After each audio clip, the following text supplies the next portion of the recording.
I don't know about you, but I feel like we can all go home now.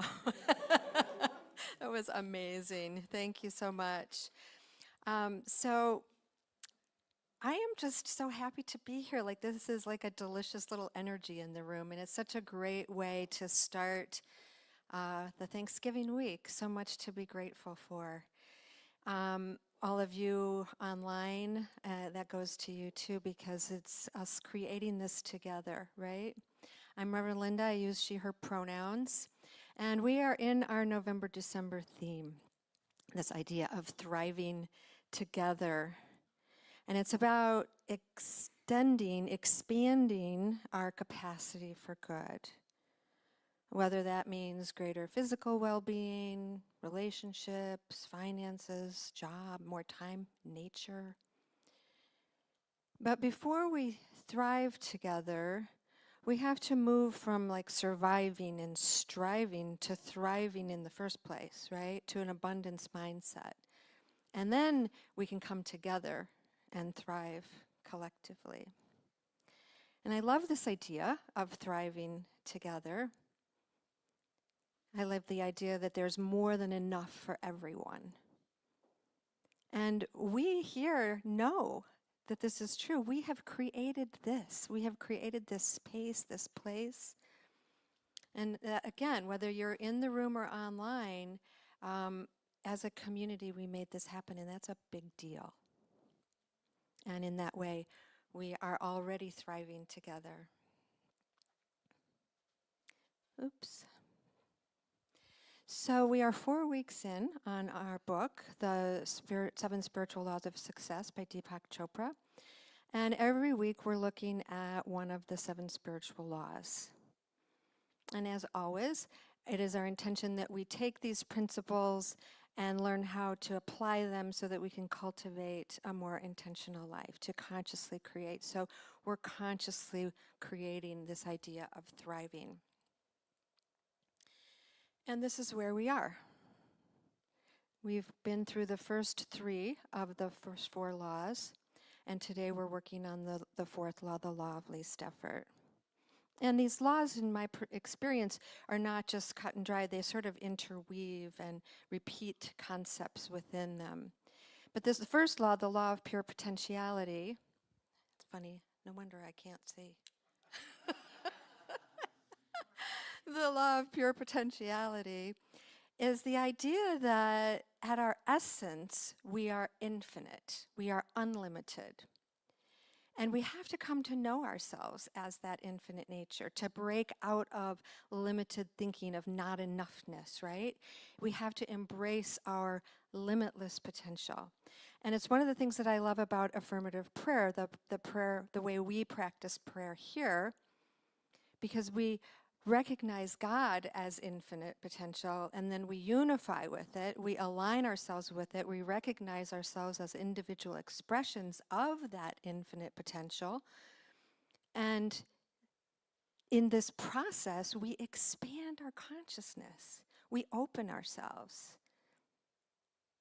And then the second law, the law of giving and receiving.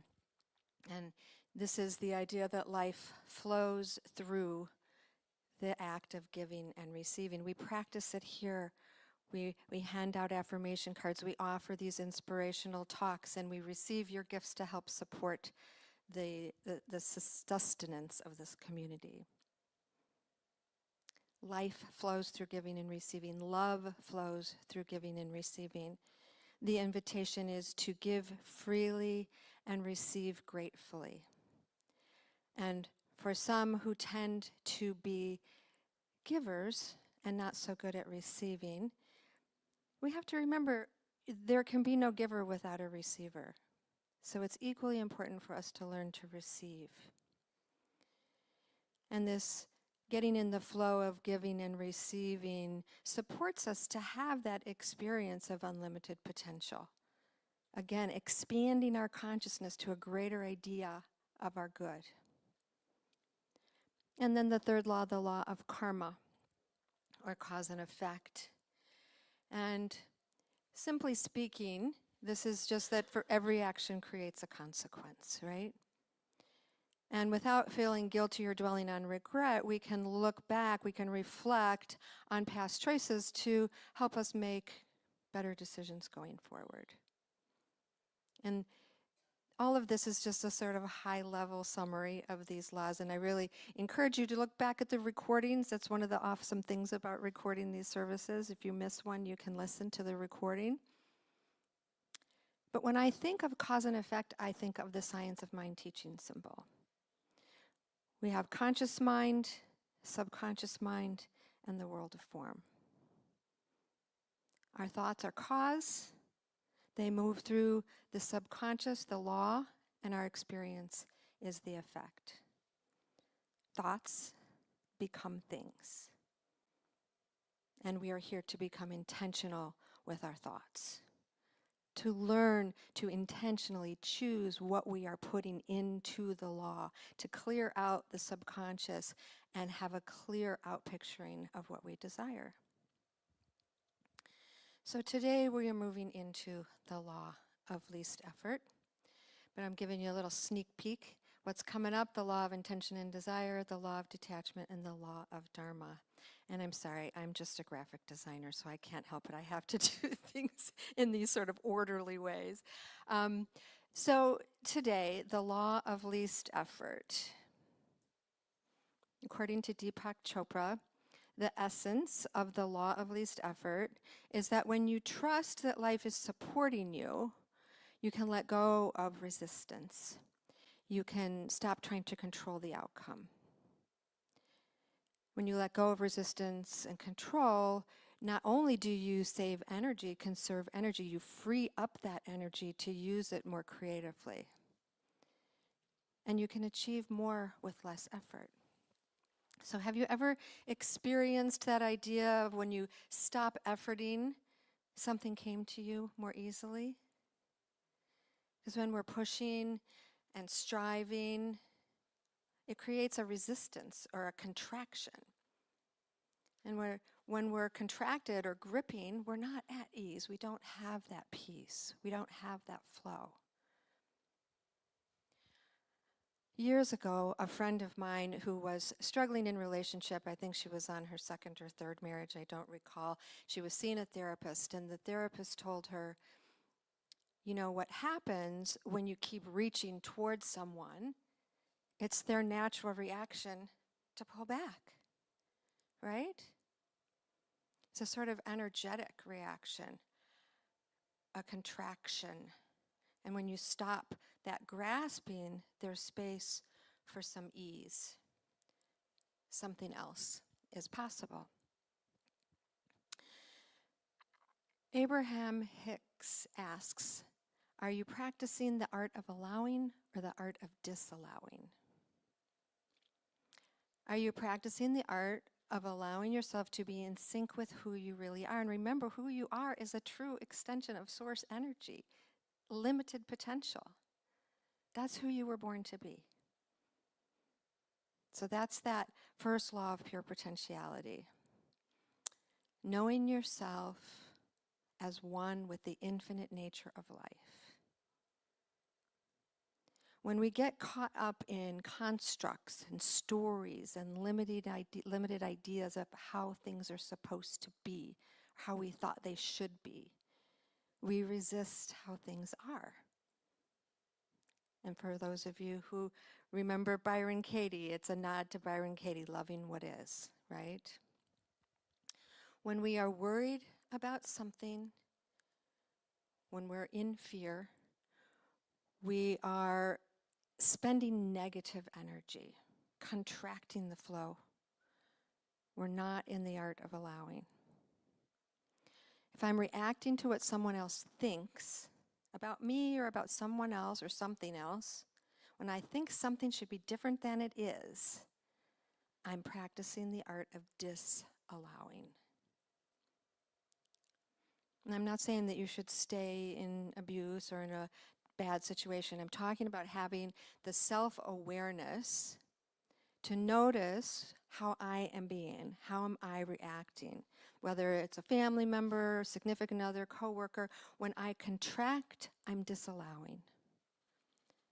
When I'm striving, when I'm grasping, I'm disallowing. And for anyone who hasn't been around the last few months, I am what I'm calling residentially fluid. And for those of you who have been around, you're probably wishing I would come up with another major life event to share with you. But this has been an incredible opportunity for growth. There's always the opportunity for us to say, what's here for me? What can I learn from this? So a very quick recap for those who are new to the story. I bought a place with my son a few months ago. We're doing a gut rehab. And I'm choosing not to pay both that mortgage and rent another place and pay for the construction, right? So with my life the way it is, this is my choice. And I've been blessed to stay with friends and family, an occasional Airbnb. I've used the opportunity to take trips. I've visited people that I haven't seen for a while. It's really been lovely for the most part. But it's also been physically exhausting. I said to someone recently, it's funny that I sort of put myself in a position where I have to receive, right? When it talks about the flow of giving and receiving. I tend to be a doer, a giver. And it's not been easy for me to receive all the generosity from people. And I feel guilty, I'm living at their expense. I make up all these stories. But the fact is, I've been having really beautiful opportunities to deepen relationships. So my daughter is one of the most important people in my life. And I'm getting the sense that she doesn't approve. And in fact, she's probably just worried about my well-being. And even though I kind of understand that, I get that intellectually, I notice the part of me who wants her approval, right? The 3 on the Enneagram part of me needs her to think I'm good. And it's really helpful that I know this about myself.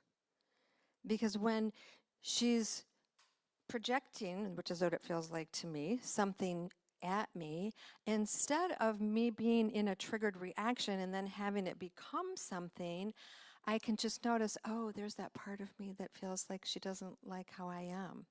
And I can just do some work around that. I can call in all my prayer partners, which I do. I have prayer partners almost every day of the week. And they help me remember the truth of who I am, that infinite nature, that unlimited potential. And it doesn't have to look the way someone else might think it should look, right?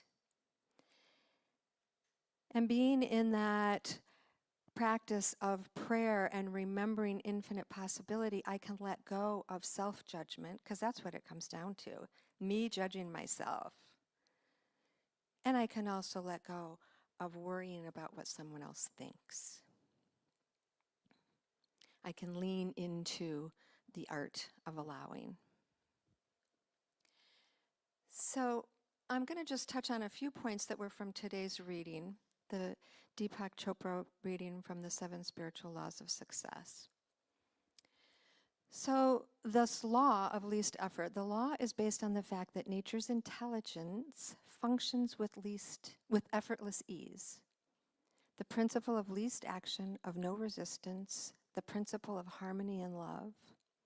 We're invited to learn this lesson from nature.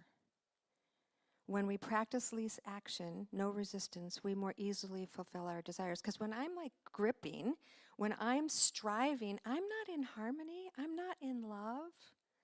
I have to let go. I have to relax to return to my true nature. And then I can actually experience harmony and love.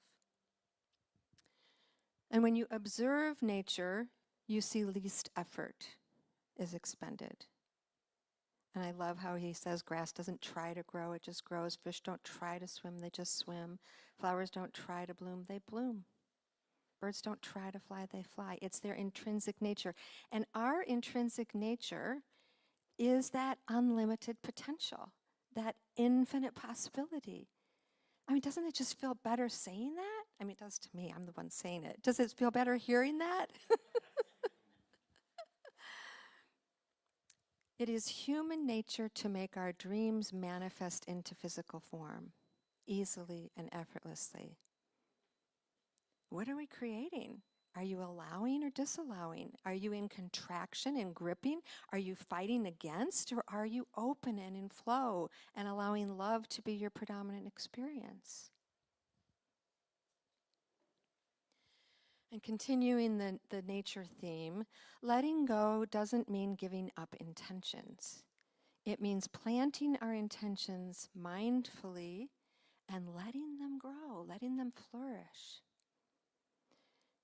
I shared about the science of mind creative process, and using that same metaphor, we plant seeds of thought from conscious mind into the soil of the law, or the subconscious mind, where the law is operating, and the seeds grow to match the beliefs of the subconscious mind. So if we can get our conscious mind and our subconscious mind aligned, we will grow the seeds that we planted. But once we plant the seeds, we need to let them go. We need to let them grow. We can't keep digging them up. We can't say, oh, is this one going to be 3 inches tall? Is this one going to make it a foot? We got to just let them grow. Let them become what they're going to become. Or they wouldn't make it. Letting go is crucial for moving forward. It does not mean letting go of your goals or desires. It means letting them flourish, allowing them to become. We have to trust that our intentions will unfold organically, and to let go of an attachment to a certain outcome. So in this experience of buying the 3 flat, it was a huge letting go. I let go of the comforts of my home. I let go of a large part of my savings. I let go of controlling the outcome. Well, I have to practice that every day because I'm in a construction project, and there is no, final outcome clear. It's like it changes every day. That's why I call it residentially fluid, because I have to stay fluid, as well as the fact that I'm living in a fluid way. And since the intention is to ultimately get another building or 2, my son wants to have 4 in 5 years, and I think he's going to kill me in the process. But if we actually do get another building soon, I will not be settling down very quickly, right? I have to stay fluid for a while. So it's required me to be in this sort of flow. And from the beginning, the search itself, the property search, the purchase, it was like the universe aligned. Things just worked out. Everything fell into place. I had to let go. And in this process of moving around, opportunities have kept presenting themselves. Generous friends who were willing to have me in their home for a week and deepen our connection, or who were willing to let me stay when they were on vacation, or the opportunity to support someone after surgery,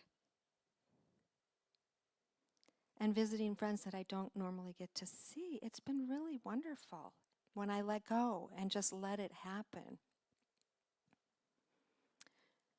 I originally thought it was going to last 2 or 3 months. I'm approaching month 5. And after about 4 months, I started to hit a wall. Like I said, it's starting to physically be exhausting, right? And I kind of felt like if I have to move my suitcase in and out of my car one more time, I might lose my mind. So I started looking at short-term rentals, looking at, Airbnbs. What might I do to make this a little easier on myself physically? And it really sort of defeats the purpose to pay that and to pay rent and a mortgage and the construction. I'm not really saving anything there. And even the phrase hitting the wall, it doesn't sound like the art of allowing, does it? So I had to shift And again, I called on all my prayer partners and really opening to remember that something else is possible and that I don't necessarily know how to figure it out. That the universe can conspire on my behalf like nature. Nature works itself out, right? I have to trust the process. And if I rent an apartment right now, it would be sort of like digging up the plants. And then out of nowhere, actually out of infinite possibility, a friend of a friend sent me a text saying, I'm leaving town Saturday if you want to stay at my place. And I thought, well, you know what, I'm leaving town. This was last week. I'm leaving town too. I have to take a trip, and I'm not sure if the timing's going to work out. And that is just unbelievably generous and kind of you. But I'm not sure the timing's going to work. How long are you going to be gone? And she said, till June. Yeah, a friend of a friend, right? Very generous offer. Not even someone I know very well. And of course, I thanked her, and I'm so grateful. And we made some clear agreements because I know clear agreements eliminate drama. But it's really unbelievable. I could have never come up with that solution on my own. Open to the flow of life, I put it back to God, the infinite intelligence, the limitless potential. I am still in awe.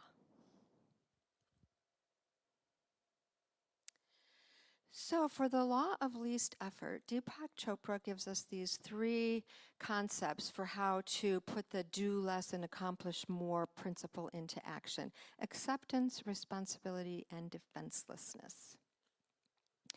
Acceptance is this idea of accepting what is, embracing situations as they are without trying to control the outcome, without trying to manipulate or change it. And to remember that everything is as it should be based on nature. Everything that is we are experiencing now is the culmination of everything that has been put into action up until this point. It is as it should be. It's based on your previous choices, decisions. It's that law of karma, right?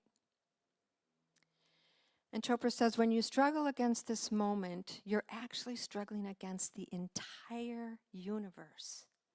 That's a really powerful quote. And you can make the decision to not struggle against the whole universe by choosing to not struggle in this moment. You have to accept things as they are, not as you wish they were.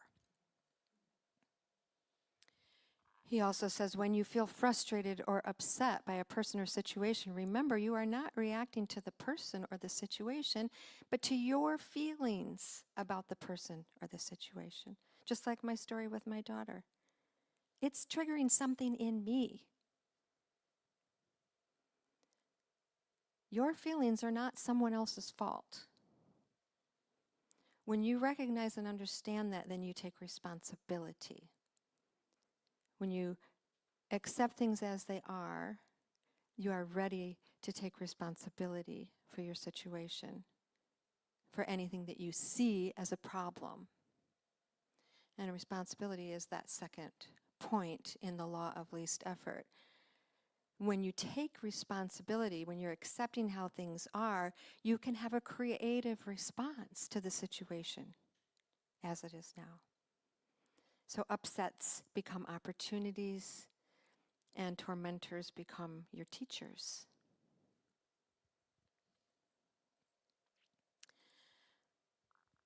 When your internal reference point, another Deepak Chopra quote, when your internal reference point is the ego, when you seek power and control over other people or seek approval from others, you spend energy in a wasteful way. When that energy is freed up, it can be rechanneled and used to create anything you want. And when your internal reference point is your spirit, you are immune to criticism and unfearful of any challenge, and you can harness the power of love. You can use energy creatively for the experience of affluence, evolution for however you want, as long as it harms no one. And the difference there is your internal reference point being ego, you're seeking power, control, approval, and your internal reference point as spirit, you're harnessing the power of love.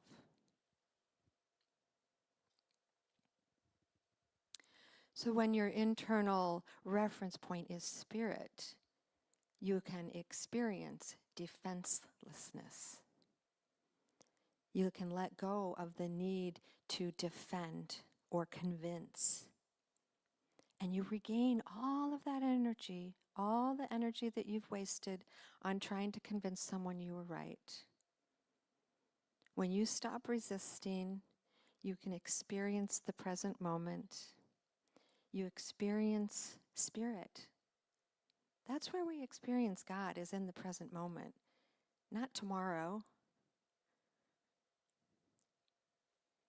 So when you release defensiveness, resentment, you feel more lighthearted, joyful.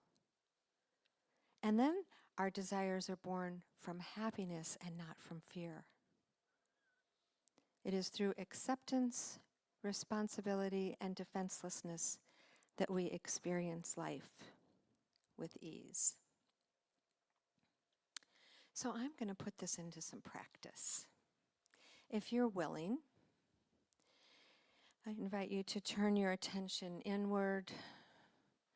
If you're comfortable closing your eyes, if not, whatever works for you to create a sort of contemplative state. And just give yourself a moment to take a couple of deep breaths. Inhaling and exhaling at your own pace a couple of times, a couple breath cycles. Allowing yourself to sort of sink into your seat, to really feel your body, to really feel yourself fully present. And I invite you to reflect on a situation in your life where you are currently meeting resistance, or perhaps trying to force an outcome. Just allow that to rise up. A situation where you are currently meeting resistance or trying to force an outcome.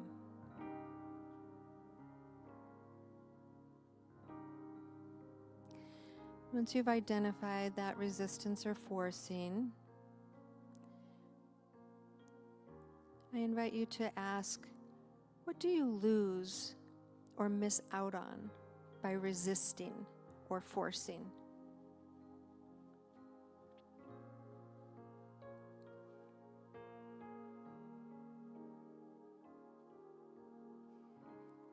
What do you gain by resisting or forcing?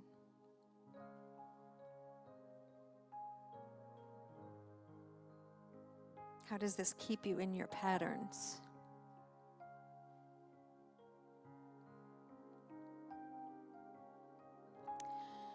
And what would it be like if you accepted the situation just as it is, without judgment?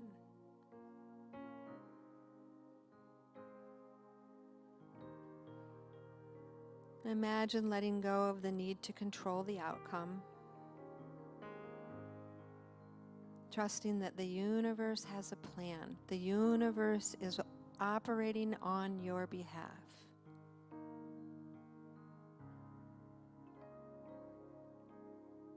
Imagine, how might things unfold when you align with ease instead of struggle? How might things just naturally resolve themselves?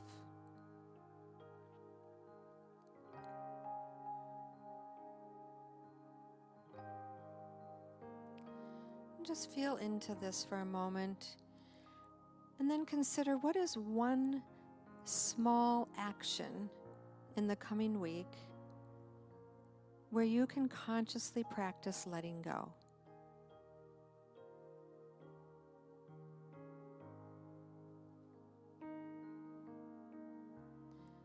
set that intention for yourself to practice consciously letting go, taking that step this week. And just remembering that when you open to all points of view, when you lean in, when you get curious, when you're not rigidly attached, as you open, your dreams and desires will flow like nature flows. You can put out your intentions without attachment. And just know that in the appropriate time, in the appropriate season, your desires and intentions will bloom when it's time. This is the law of least effort. And I'm going to close with a prayer and tapping into that idea of God as infinite potential, as unlimited possibility, as expansive, generative, creative, knowing that it is infinite, that it contains everything that could ever be, everything that has ever been. It is all there is. And opening myself to recognize myself as an individual point in that consciousness. I am an individual expression of the infinite. I am one with all that God is. I am one with that generative creative nature, that unlimited potential, that limitless possibility, the freedom, the abundance, the love, the harmony, all that God is here for me when I open myself to it. And since we are individual expressions of the divine, I know it is true for everyone hearing this prayer. Every individual is an individualized point, an expression of the divine, of that infinite possibility, that creative nature, the harmony, the abundance, the love. So from that place, I just speak a word of gratitude for the coming together of like consciousness to remember this truth, gratitude for this space to practice and explore our spirituality, gratitude for this teaching that supports us in opening ourselves to experience more freedom, more joy, more abundance in our lives. And I affirm that each one who says yes to this is expanded this week.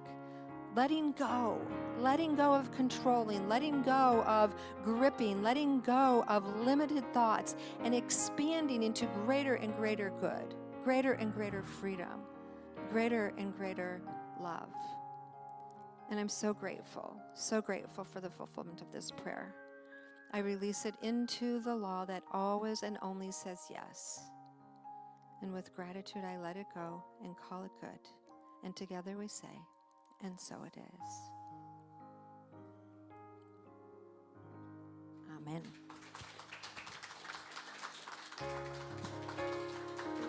Thank you, Reverend Linda.